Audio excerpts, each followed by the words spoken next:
Peringatan Hari Buruh menjadi momen bagi eks-karyawan PT Danbi di Garut, Jawa Barat kembali menyuarakan tuntutannya. Mereka ikut dalam aksi peringatan Hari Buruh di depan kantor pengawas Ketenagakerjaan Garut. Sejak di PHK Maret lalu, sekitar 1.000 orang sampai saat ini belum menerima hak-haknya seperti pesangon dan juga tunjangan hari raya. Untuk memperjuangkan haknya, hampir sebulan terakhir sebagian karyawan mendirikan tenda di depan halaman pabrik. Mereka pun masih belum mendapat pekerjaan baru. Kita kan belum dikasih pesangon, belum. Gajian 2 minggu belum dibayar, THR sama. Yang sudah diterima apa aja? BPJS, Ketenagakerjaan. Rata-rata yang dulu pernah kerja di sini belum kerja di tempat lain sekarang? Belum. Mantan karyawan pabrik Sritex Sudarini tetap ikut berbaur merayakan May Day di Sukoharjo, Jawa Tengah meski statusnya bukan lagi buruh. Dia ingin menyuarakan perjuangannya karena sejak diberhentikan setelah 40 tahun mengabdi, dia belum menerima tunjangan hari raya dan pesangon. Sudarini hanya menerima uang jaminan hari tua sebesar 30 juta rupiah. Sebagian dia belikan 5 ekor kambing untuk menambah penghasilan. Yang belum saya terima itu THR sama pesangon. Ya. Belum diterima. Ya. Saya minta ya kalau bisa itu kerja lagi, Bu. Lah ini kan PHK massal. Jadi di mana ya mau cari kerja lagi gitu susah. Umur sudah tidak memungkinkan karena ya susah, seperti saya umurnya sudah 56. Situasi buruh memang belum dalam kondisi ideal.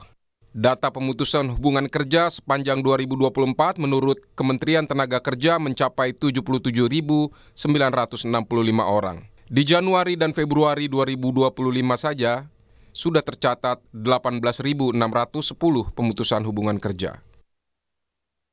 Hari ini adalah Buruh Internasional. Presiden Prabowo Subianto menghadiri peringatan Hari Buruh di kawasan Monumen Nasional Jakarta dan dalam pidatonya Presiden menjanjikan membentuk Satuan Tugas Pemutusan Hubungan Kerja atau Satgas PHK agar tidak ada PHK semena-mena.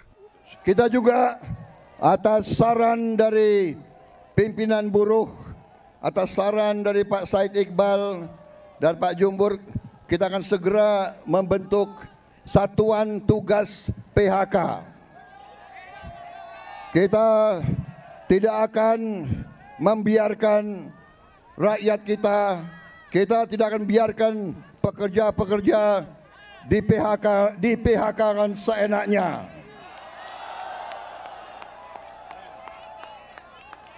Bila perlu, tidak ragu-ragu kita, negara akan turun tangan, saudara-saudara sekalian. Direktur Center of Economic and Law Studies, Bima Yudhistira menyebut pasar kerja memang tidak sedang baik-baik saja. Angka PHK tinggi sementara ada 4,2 juta angkatan kerja baru yang sulit mendapat pekerjaan. Dia berharap pemerintah dapat menjembatani agar korban PHK segera mendapat pekerjaan. Karena situasi sekarang ini banyak korban PHK, meskipun angkanya bervariasi, tapi 1 tahun terakhir ada lebih dari 70.000 orang yang kemudian di PHK itu di sektor formal. Kemudian ada 4,4 juta orang angkatan kerja baru yang baru masuk nih di pasar tenaga kerja, baru fresh graduate. Itu mereka harus bersaing. Dan masalahnya adalah para korban PHK ini begitu dia sudah di PHK meskipun pengalamannya 10-15 tahun, tidak mudah masuk lagi ke dalam sektor usaha yang formal. Tapi yang lebih penting lagi adalah bagaimana caranya memfasilitasi untuk mencarikan pekerjaan. Jadi saya kira ini yang menarik nanti, susunan dari adanya Satgas PHK ini, harapannya serikat pekerja di situ duduk bersama dengan asosiasi atau perusahaan-perusahaan, itu langsung real aja. Jadi serikat pekerja punya data PHK berapa, kemudian lowongan kerja yang tersedia di perusahaan-perusahaan seluruh Indonesia, itu yang bisa ditempati apa saja. Nah, Pemerintah diharapkan dapat membuat langkah yang signifikan untuk menyelamatkan industri padat karya yang terancam, apalagi di tengah ketidakpastian global karena perang tarif. Tim Liputan, Kompas TV. Lalu bagaimana memperjuangkan hak buruh? Apa yang perlu dilakukan pemerintah dan juga dunia usaha saat ini? Kita akan bahas bersama mantan karyawan PT Sritex Harmoko dan juga Mira Sumirat, Presiden Asosiasi Serikat Pekerja Indonesia. Malam Bu Mira, Pak Harmoko. Selamat malam, Pak Harmoko. Ya, kami juga sebenarnya sudah mengundang perwakilan Kementerian Ketenagakerjaan dan perwakilan pemerintah, tapi belum bisa bergabung dalam dialog hari ini. Saya mau ke Pak Harmoko dulu. Pak Harmoko, sebagai mantan karyawan Sritex di Hari Buruh 1 Mei, sudahkah hak-hak Pak Harmoko dan kawan-kawan ini terpenuhi sudah di Sritex?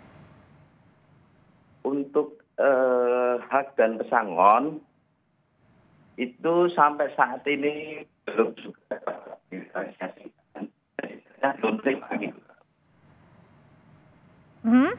Belum ini maksudnya belum sama sekali 100% atau dicicil atau sudah sedikit demi sedikit yang diperoleh, Pak? Sampai saat ini belum kami terima, jadi sebenarnya tidak ada cicilan atau sama sekali. Jadi belum terrealisasikan sama operator semua. Oke, kalau untuk kemarin pada saat THR sudah terima? Atau belum juga? THR juga belum kami terima. Jadi sampai saat ini THR sama pesangon itu belum kami terima. Jadi hak kami sebagai pekerja. Oke, jadi pada saat Bapak kemudian diputuskan hubungan kerja oleh Sritex, belum mendapatkan apapun hak Bapak? Ya, hanya JHT yang kami sudah dapatkan dari kepesertaan BPJS. Oke, Pak Harmoko, kita boleh tahukah mungkin kisaran Pak yang seharusnya Bapak dapatkan? Yang JHT kami kemarin dapat 17 juta lah. 17 juta. Itu sudah diperoleh ya Pak, yang belum? Ya, oke. Yang belum saat ini pesangon dan THR belum sama sekali kami terima. Kisarannya Pak Harmoko? 20 jutaan lah. Berapa Pak? 20 jutaan. Oke, 20 juta itu Pak Harmoko selama di Sritex bekerja berapa lama Pak? 10 tahunan, kurang lebihnya segitu. Oke, jadi Bapak sudah kerja 10 tahun, sekitar 20 juta lebih, ini pesangon dan lain-lainnya belum dibayarkan ya, termasuk tadi THR ya Pak, hanya JHT saja yang sudah dicairkan ya? Iya benar sekali Kak. Oke, saya mau nanya kalau gitu ke Bu Mira. Bu Mira, ini Pak Harmoko adalah salah satu suara mantan karyawan Sritex yang ternyata sampai dengan sekarang ini haknya belum terpenuhi padahal sudah diputus. Sebenarnya bukan hanya Pak Harmoko, banyak juga mantan pegawai lainnya, bukannya di Sritex, mungkin di tempat-tempat lainnya. Nah, dengan hari ini tadi Pak Prabowo membicarakan bahwa akan membentuk Dewan Kesejahteraan Buruh, termasuk juga dengan Satgas PHK.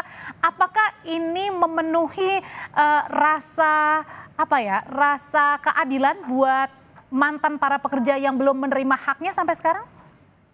Ya, tadi kan kalau kita cermati apa yang disampaikan oleh Presiden Republik Indonesia Pak Prabowo pada acara media hari ini, bahwa beliau menyatakan bila perlu gitu ya, saya garis bawah itu bila perlu, yang pertama akan membentuk Satgas PHK, lalu yang kedua bila perlu ya negara akan hadir gitu ya, akan turun tangan gitu kalau tidak salah terkait dengan kawan-kawan yang ter-PHK dan juga belum mendapatkan hak-haknya secara maksimal.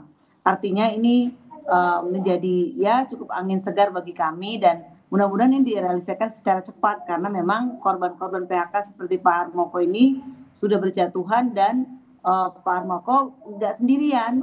Jadi kasus Sritex ini karena memang mungkin besar dan skala nasional, jadi lebih viral gitu ya.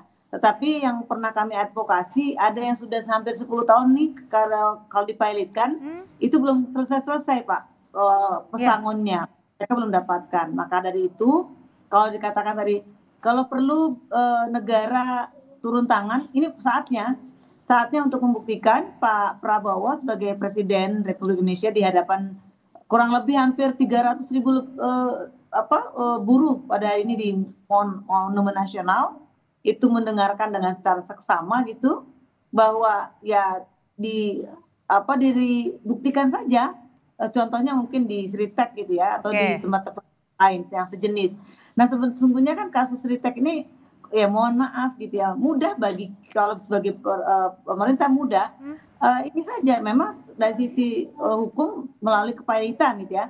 Tapi kan bisa diskresi dari pemerintah. Jadi dan perusahaan Artinya tidak perlu membentuk sampai satgas juga, seharusnya langsung saja hadir begitu. Betul, bisa, nggak perlu membentuk satgas kalau untuk ini gitu ya. Kan kalau nungguin bentuk satgas kan lama, perlu waktu ya.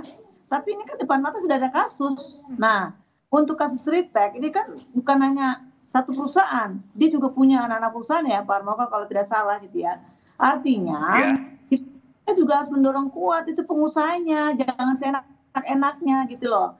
Saya dalam kesempatan ini pengusaha Ritek itu juga jangan melempar itu kepada pemerintah, tapi dia harus bertanggung jawab gitu loh.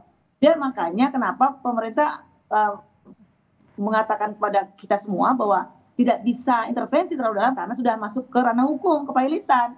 Tapi bisa dilakukan namanya. Karena tadi kalau kata Pak Harmoko juga ternyata bukan hanya hak-hak pesangonnya aja, tapi bahkan untuk THR juga belum dapat ya Bu ya, padahal lebaran ini udah lewat nih. Iya pasti kan saya sejak awal kalau Mbak Audrey perhatikan tuh statement-statement saya sebelum hari raya ini, sebelum meledak ini saya sampaikan mereka pasti nggak dapat THR gitu, pasti si kuratornya ngomong kepada kita saat itu. Saya masih ingat di Kompas juga menyatakan bahwa perusahaan yang dalam tanda kutip masih baik-baik aja dia nyicil kok THR-nya, apalagi sekarang kan gitu kata kuratornya. Artinya ini perusahaan emang ya tadi ikat baik gitu. Sebenarnya kan kalau saya lihat kan, kalau saya lihat hanya pencitraan si pengusahanya saja. Ada kenakalan berarti ya dugaannya ya. Ya, kalau menurut saya dia benar-benar serius pengusahanya nggak kayak gini, dia akan berusaha maksimal, dia punya perusahaan banyak, puluhan perusahaan kok, harusnya didahulukan dong haknya si karya seperti ini. Balik lagi ke Pak Harmoko. Pak Harmoko, sebenarnya Bapak dan teman-teman ini masih tetap berjuang atau sebenarnya ada rasa yang ya sudahlah terima saja? Ya, sampai saat ini ya masih tetap menunggu. Oke, masih menunggu ya. Jadi pada saat waktu itu kemarin dikena PHK-nya bulan Februari ya Pak, atau Januari ya kalau tidak salah? Ya, di bulan Februari mau masuk itu bulan puasa. Berarti Februari ada Maret, April, sekarang sudah bulan Mei. Bapak sudah kerja 3 bulan ini? Alhamdulillah, freelance aja Kak. Ada tetangga yang nyuruh. Freelance-nya apa Pak? Di bidang konveksi juga. Oh, di bidang konveksi juga. Kalau teman-teman yang lain apa kabarnya Pak Harmoko? Untuk rekan-rekan yang di Ritek sampai saat ini alhamdulillah ada yang sudah masuk di perusahaan lain, sama ini kerja tarik sampingan juga.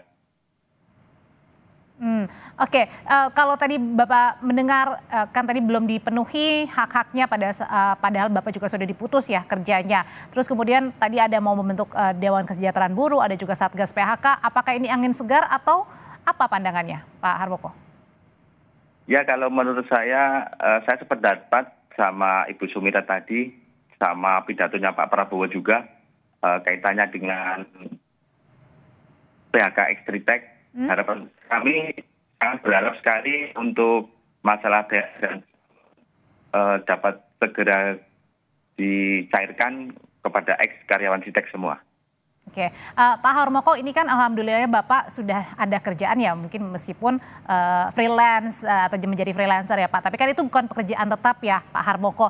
Sebenarnya kalau Bapak dan kawan-kawan ini sangat susah nggak sih cari kerjaan di masa sekarang ini, masa sulit ini? Alhamdulillah untuk di daerah Sukoharjo, Klaten sekitar untuk masalah perusahaan banyak. Jadi banyak perusahaan yang buka lowongan gitu. Terima kasih sama pemerintah yang terkait, sama pemerintah kabupaten terdekat Sukoharjo, Klaten, Solo dan sekitarnya. Terima kasih. Oke, kalau Bu Mira tadi Pak Harmoko bilang lumayan ya, artinya ada lapangan pekerjaan di daerah sekitar sana. Tapi kan belum tentu juga kemudahan ini didapatkan sama mantan atau karyawan-karyawan lainnya yang terkena PHK. Nah, ini gimana menurut pandangan Ibu sendiri di tengah-tengah PHK-nya banyak, tapi kemudian mau cari kerja lagi juga sulit? Ya, kasus Ritek ini kan viral dan menjadi perhatian nasional. Artinya tadi Mas Harmoko menyatakan ucapan terima kasih kepada Pemda setempat gitu ya, provinsi setempat, pastinya yes, pasti mereka akan membantu. Karena tadi pusat pun sudah turun tangan dalam tanda kutip gitu ya, ketika Pak Wamenaker, Pak Noel itu hadir ke Sritek sebelumnya. Namun saya cuma menyampaikan saja bahwa di luar sana perusahaan-perusahaan itu menyiapkan persyaratan yang memberatkan bagi para calon-calon tenaga kerja ini, Mbak Adure. Jadi bisa dibayangkan ya, ada kawan-kawan yang di PHK di umur 30 sampai 40 itu masih usia produktif. Oke. Mereka tidak bisa lagi mencari atau melamar pekerjaan di tempat tersebut, di tempat yang lain gitu, karena terbentur dengan persyaratan umur. Kan biasanya dipersyaratkan umur 19 sampai 20 tahun, tapi pengalaman. Belum lagi ada persyaratan yang aneh-aneh, harus berpenampilan menarik, berkulit kuning langsat, bisa di bawah tekanan dan sebagainya. Saya kira itu yang harus dihapus tuh. Jadi dalam kesempatan media ini juga kami menyampaikan, menyuarakan tuntutan bahwa hapus semua persyaratan yang memberatkan calon tenaga kerja. Supaya apa? Supaya tadi orang PHK ini kan di tengah-tengah lagi masih produktif. Supaya mereka juga bisa tadi seperti kawan-kawan seperti Pak Harmoko dan kawan-kawannya bisa juga mendapatkan pekerjaan kembali. Dipermudah ya Bu ya? Iya. Jadi bukan hanya sebagai freelance gitu ya. Saya kira dapat juga nanti pekerjaan secara tetap karena kompetensi kemampuan Pak Harmoko ini selama bertahun-tahun sudah mumpuni gitu loh. Dan ini kan mahal harganya, suatu kompetensi yang tidak bisa dimiliki oleh semua orang. Nah, harapan saya perusahaan melihat kompetensi, melihat kemampuan, melihat skill, bukan lagi melihat umur, bukan lagi melihat wajah, bukan lagi melihat penampilan. Itu yang menjadi salah satu konsentrasi kami, bahwa hapuskan itu yang namanya persyaratan-persyaratan yang memberatkan. Ya bagi kami itu aneh ya dan mengada-ngada. Dan hal ini juga sudah disambut dengan kementerian. Ini kan seperti rantai gitu ya Bu ya. Ada orang yang mencari pekerjaan di PHK karena terus kemudian mereka mencari pekerjaan. Satu sisi misalnya perusahaan tadi membuka, tapi kemudian juga mungkin mereka juga bingung nih kalau buka pun ini mereka masih menghitung-hitung karena daya beli masyarakat juga lagi rendah. Ini gimana menurut Ibu solusi yang paling baik nih, paling bijak?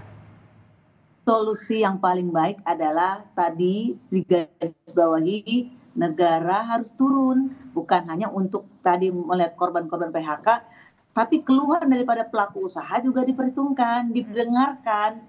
Kan sekarang ada perang dagang tarif nih, Amerika sudah membuat tarif yang besar untuk negara-negara para importir, kemudian juga Cina dan sebagainya. Nah, maksud saya gunakan kesempatan ini untuk memproteksi, memberikan perlindungan kepada pengusaha lokal atau domestik kita. Dengan cara apa? Satu, bantu dong bahan baku untuk para pelaku usaha ini, produksinya. Lalu yang kedua, pemasarannya. Jadi kalau sekarang ini mungkin pemasaran, khusus sektor tekstil ya, pemasaran di Eropa, geserlah dia ke Afrika.